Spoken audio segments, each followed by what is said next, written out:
the chamber for having me. I didn't realize Bill was going to go full-on wrestling heel in his opening speech there, but you don't think Translink's on the budget or on the ballot, Bill. I assure you I'm even further off the ballot. I love Langley. I'm not ashamed to admit it. I love our way of life here. I love the community we've built. I've lived here since I was 12. I fell in love here, met my wife here. Met my wife first, then fell in love. Got married here. We're raising our 3 kids here. One of them plays hockey. They go to the public schools here. I love everything about Langley. And I know that you do too. You're all business owners here in Langley. You're invested in this community. You're invested in Langley. You're not just putting your mouth there. You're actually putting your money here. And that needs to be commended. And Bill's right. It was an incredible honor to serve as a township councillor for 2 terms.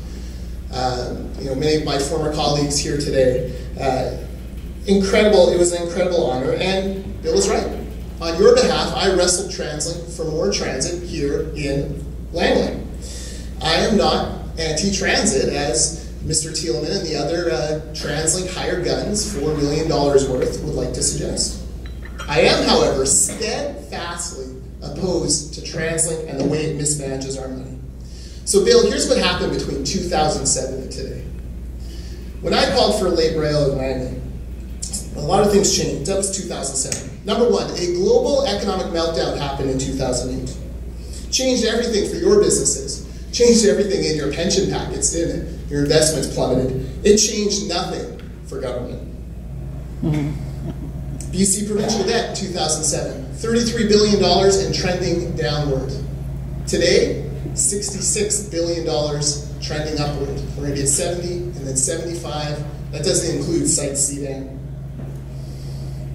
Third thing, more Translink taxes. Today we pay 17 cents a liter to Translink in gas tax. We pay a hydro levy every single month. That's a remnant from the old interurban that used to run out here. That Translink steadfastly refuses to even consider as a possibility. Property taxes increase 3% every single year. A 21% parking tax. And of course our Golden Ears Bridge toll, all brought to you by the fine people at Translink. And you know what else happened since 2007? Fiscal prudence at Translink fell apart. Put simply, I oppose this tax grab because Translink wastes too much of your money to give them another nickel. Their list of waste is legendary. 6 boards of directors, all of whom meet in secret. Nearly 450 staffers making 6 figures. Executives cashing in bonuses and claiming car allowances while raising taxes and fares. Executives breaking salary records when their chairman of the board stands up in front of the public and says there's a pay freeze on, and every single executive gets more money. If that's a pay freeze, boss, sign me up. A Main Street poodle on a pole. Folks, I can't make this one up.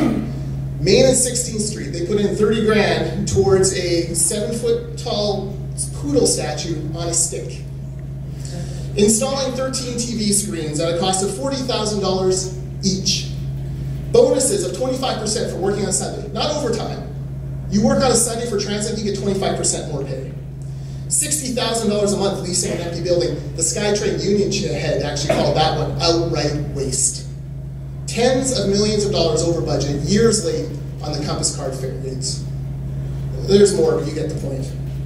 As my shocking ally, Derek Corrigan, Mayor of Burnaby, says, Translink is the beast that eats money. And guys like Bill Tieleman want to spread $7.5 billion more in a big buffet in front of them. This is a new tax, not a PST increase, let's be clear. It's modeled on the PST, but there will be a separate collection, separate bureaucracy, separate exemptions, new rules, and new paperwork for you. You here left work today thinking, gosh, I'd love to do some more tax collection paperwork today. Already we're hearing from small business owners in Aldergrove, Willowbrook, Langley City, and Fort Langley, costs of $5,000 to $10,000 to upgrade their point-of-sale terminals, to add a third tax onto the receipts. You know, it's funny, Translink claims the cost of this tax to the average household will be about $125 per home. But note, they've never given you a per business cost. But just upgrading a point-of-sale terminal for, say, $7,500 is significant. $7,500 spread over 10 years is $750 per year. Plus, whatever's become more expensive for you to buy because of this tax. Plus, your customers have less money in their pockets. Those are big costs to small businesses who are already reeling from EI, CPP, MSP, going to the HST and then going back from the HST. Property taxes and all the other ways that everyone seems to be reaching into your folks' pocket. No wonder so many of you oppose this tax. No wonder Eric Woodward polls the Fort Langley Business Improvement Area and finds more than 90% of their merchants opposed to this tax. It's a bad deal for Langley. Now, none of this had to happen. You know, the Translink mayors didn't need to go this sales tax route. One of the challenges that guys like Tieleman like to throw at people like me is, oh, your doctor, no, you have no other plan. Well, we actually offered a plan. Remember the chart that showed we were going to double in size in the next 40 years? Well, all of those new people arrive, and guess what they do? They pay taxes. They pay the same 17 cents a liter gas tax you pay, and they'll pay the same 21% parking tax that you pay, and they'll pay the same property tax increasing 3% a year by Translink that you pay. Growth should pay for growth. And the local governments, while your business was struggling during the worldwide global recession, local government saw their revenues grow by 5.8% every single year for 10 years. So we had commissioned an accountant who looked at all these numbers. And he says, great, let's say they only grows 4.8%. Let's be prudent and say, somehow, you know, all these people don't materialize, or, you know, let's bring growth down and give a little bit of wiggle room. All the mayors would have to do to fund this entire plan, to replace their sales tax, is earmark 0.5% of that growth to transportation. Now folks, if transportation is really the biggest regional priority, if transportation is really the thing that these mayors say you need to pay another tax for, they can't earmark 0.5% of a 4.8% growth rate. They'll still have 4.3% more revenue every single year to do everything else they want to do. Gregor can still build his bike lanes. We'll still have all of these things, so the mayor of Surrey can still hire more police, and there'll still be money there, but we're taking money from future growth instead of a new sales tax. So if this is really about that million more people coming to the region, there is a better plan. No Translink.ca/better plan. You can look at it yourself. But for me, the first job is fixing Translink. To say this tax has no effect on Translink is ridiculous.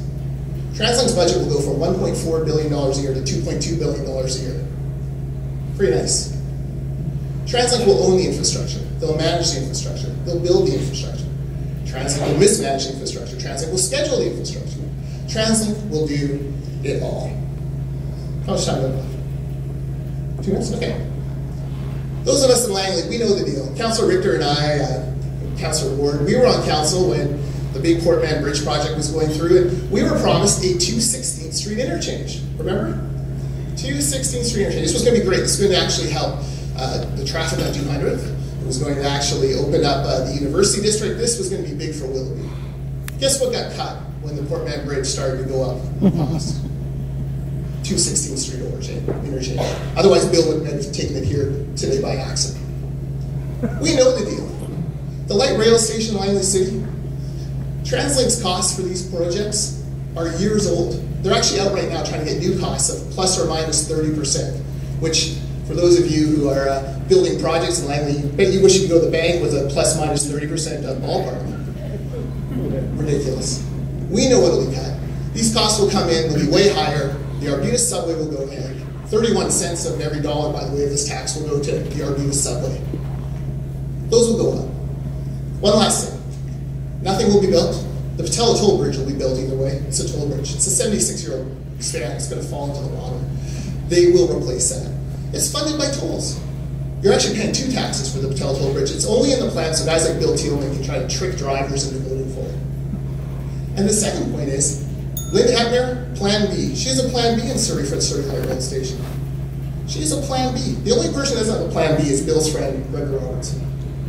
So, we can't tax our way out of mismanagement. That's what Translink's trying to do here. So let's vote no on the Translink tax.